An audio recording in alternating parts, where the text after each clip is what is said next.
আসসালামু আলাইকুম রহমতুল্লাহি ওয়া বারাকাতুহু। আজ আমি দাঁড়িয়ে আছি চরগ হলবাড়িয়ার পথে।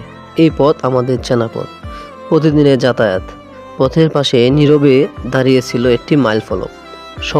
সময় আর অবহেলায় সে ছিল ময়লায় দেখে। আজ একটু সময় বের করে হাত বাড়িয়ে দিলাম যত্ন, ময়লা সারালাম, ধুয়ে পরিষ্কার করলাম। মাইল ফলকটি যেন নতুন করে কথা বলতে শুরু করলো। এই কাজ খুব বড় কিছু না, কিন্তু এর অর্থ অনেক বড়। পরিষ্কার পরিবেশ মানে সুস্থ জীবন, পরিষ্কার পথ মানে সুন্দর আগামী দিনের স্বপ্ন। চর গোহালবাড়িয়া আমাদের কৃষ্ণপুর ইউনিয়নের একটি গ্রাম। এই গ্রাম আমাদেরই পরিচয়। এই গ্রামকে ভালোবাসা মানে তার পথ, তার চিহ্ন, চারপাশকে ভালোবাসা। আমি একা শুরু করেছি আজ, কিন্তু আমি চাই না একা থাকতে। আপনিও যদি একটু সচেতন হন এবং একটু সময় দেন, একটুখানি যত্ন নেন, তাহলে বদলে যেতে পারে পুরো এলাকা।